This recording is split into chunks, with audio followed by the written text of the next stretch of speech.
Avant de commencer, je tiens juste à dire que je ne suis pas du tout un professionnel. Tout ce que je dirai vient de mon expérience personnelle. Ma terminologie ne sera donc certainement pas parfaite, mais j'espère en tout cas pouvoir vous aider. Alors avant tout, des bisous. Salut à tous, c'est Apollo. Vous me connaissez certainement pour 2-3 projets de doublage sur internet. Si vous avez participé au casting pour la série Eleva-Boss ou encore Pokémon Aile du Crépuscule, vous avez certainement vu que ceux-ci se font grâce à l'aide d'une bande rythmo. Aujourd'hui, je vais vous expliquer comment en faire une, car tout simplement, c'est moi qui ai fait les bandes rythmo pour ces projets-là. je me suis chargé entièrement de celles sur Eleva-Boss et sur Pokémon Aile du Crépuscule, j'ai été aidé à la détection par Ragnawak. Alors, je me suis dit, en voyant 2-3 projets un peu partout sur internet arriver, que ce ne serait pas trop mal de montrer ma méthode. Qui sait, ça peut aider. Mais avant tout, c'est quoi une bande rythmo ? Pour ceux qui connaissent déjà, vous pouvez zapper à ce timecode. En doublage, il y a différentes méthodes de synchronisation, que ce soit à l'image ou encore à l'onde. Mais pour moi, la méthode la plus simple est une bande rythmo. Un texte défilant, synchronisé avec les mouvements labiaux des personnages à doubler. Grâce à cette méthode, le comédien peut enregistrer efficacement et facilement, avec précision, sur le personnage qu'il double. Avoir accès à une bande rythmo à la production est franchement une plus-value pour tout type de projet.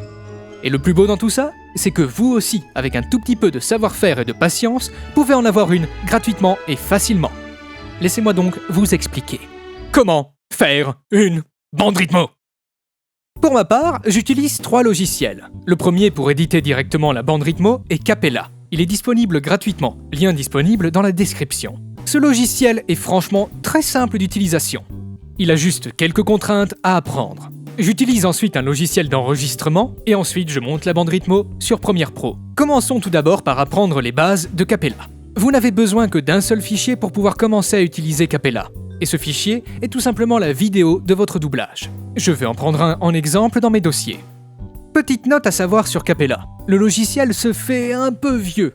Alors je vous conseille, c'est dommage pour la qualité d'image, mais de fournir un fichier vidéo à Capella qui est entre 360 et 480p. Sinon le logiciel se mettra tout simplement à laguer, et vous voulez pas ça. Imaginons par exemple que je télécharge directement un fichier vidéo depuis YouTube.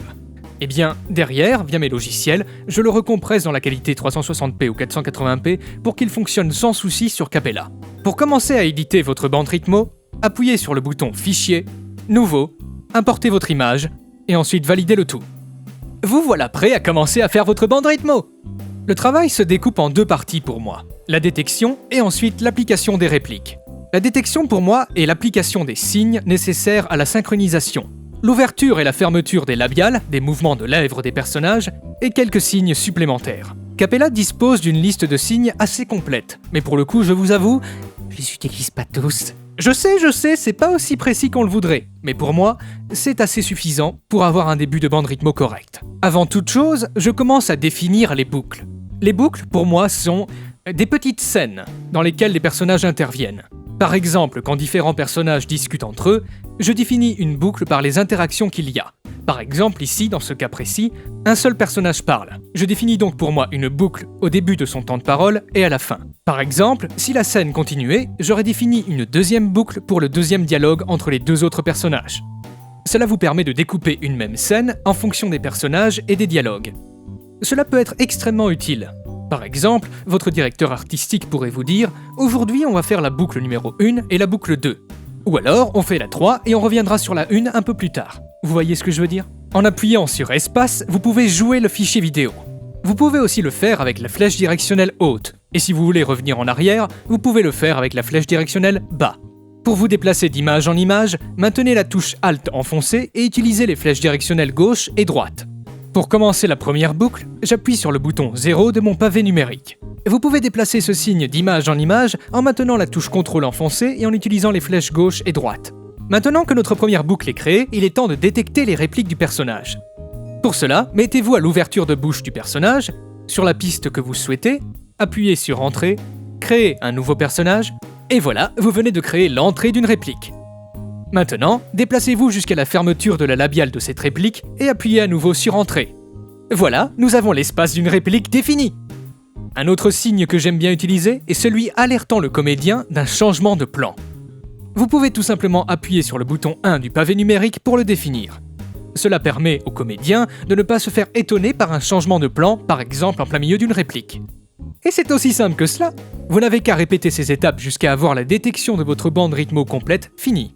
Dans cet exemple, un seul personnage parle, mais si un deuxième personnage devait intervenir, vous n'avez qu'à sélectionner une autre piste et introduire un nouveau rôle. Une fois votre détection terminée, vous pouvez appliquer vos répliques. Pour cela, il suffit de double-cliquer sur une phrase et d'appliquer le texte. Une bande rythmo finale peut ressembler à ceci. Vous serez bien évidemment d'accord avec moi, le logiciel Capella n'est pas très joli à regarder. Afin de rendre la bande rythmo plus attractive et aussi évidemment plus facile à lire pour le comédien, je fais un petit montage vidéo derrière. Personnellement, j'utilise GeForce Experience, mais tout logiciel d'enregistrement fera l'affaire. Je vous conseille juste vivement d'enregistrer au minimum en 1080p et 60 fps. Une fois la bande rythmo enregistrée, j'ouvre ce fichier vidéo dans Premiere Pro. J'utilise un masque d'opacité pour ne sélectionner que la bande défilante. J'applique la vidéo originale au-dessus en bonne qualité et derrière en fond pour rendre le tout un peu moins vide. Exportez tout cela en 1080p 60 fps et voilà, vous vous retrouvez avec une délicieuse bande rythmo et vous êtes prêt à enregistrer vos projets. Je sais que cette explication a été un petit peu rapide et sans trop de détails.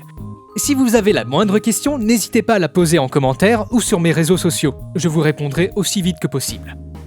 Allez, des bisous et je vous souhaite tout le courage du monde sur vos projets. À bientôt!